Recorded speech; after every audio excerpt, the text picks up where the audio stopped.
The anti-Semitic decision of the International Court in The Hague is a modern Dreyfus trial, and it will end the same way. 130 years ago, the French Jewish officer Alfred Dreyfus was falsely accused of treason by a biased French court. In response to these false accusations, the great French writer Émile Zola wrote his monumental essay, J'accuse. He accused the French court of anti-Semitic lies against an innocent officer who was later exonerated of all guilt. Now an international court in The Hague, also headed by a French judge, is repeating this outrageous offense. It is falsely accusing me, the democratically elected Prime Minister of the State of Israel, and Israel's former Defense Minister, Yoav Gallant, of deliberately targeting civilians. This when we do everything in our power to avoid civilian casualties. We issue millions of text messages, phone calls, leaflets to the citizens of Gaza to get them out of harm's way, while the Hamas terrorists do everything in their power to keep them in harm's way, including shooting them, using them as human shields. The court in The Hague accuses us of a deliberate policy of starvation. This when we've supplied Gaza with 700,000 tons of food to feed the people of Gaza. That's 3,200 calories for every man, woman, and child in Gaza. And these supplies are routinely looted by Hamas terrorists who deprive their people of much-needed food. Yet just in the last few weeks, Israel facilitated the vaccination of 97% of the people of Gaza against polio. This doesn't prevent the court of accusing us of genocide. What in God's name are they talking about in The Hague? The truth is simple.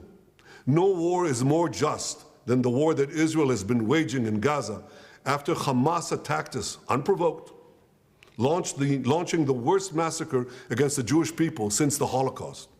The decision to issue an arrest warrant against me, the democratically elected Prime Minister of the State of Israel, and our former Defense Minister, was made by a rogue prosecutor who's trying to extricate himself from sexual harassment charges, and by biased judges who are motivated by anti-Semitic sentiments against the one and only Jewish state. These judges did nothing.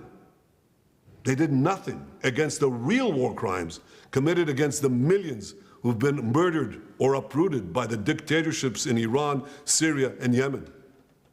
Instead, they falsely accused the one democracy in the Middle East, Israel, thereby imperiling the right of all democracies to defend themselves against murderous terrorists and tyrants. Nor did the court do anything against the Hamas terrorists who raped our women, beheaded our men, burned babies alive in front of their parents, and kidnapped hundreds of men, women, and children to the underground dungeons of Gaza. They're still holding 101 hostages, citizens of many lands, including the United States. Come to think of it, the court did issue one arrest warrant against Hamas. Now hear this. They issued an arrest warrant against the corpse of the Hamas arch-terrorist Mohammed Dev. His corpse. What an absurdity. No biased anti-Israel decision in The Hague will prevent the State of Israel from defending its citizens. And I want to thank our many friends around the world, especially those in the United States, who've condemned this outrage and who have said that this decision will have severe consequences for the ICC and those who cooperate with its decision.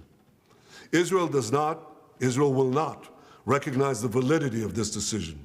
We will continue to do everything we must do to defend our citizens and defend our state against Iran's axis of terror, Iran and its terrorist proxies, which include Hamas, Hezbollah, the Houthis, and others.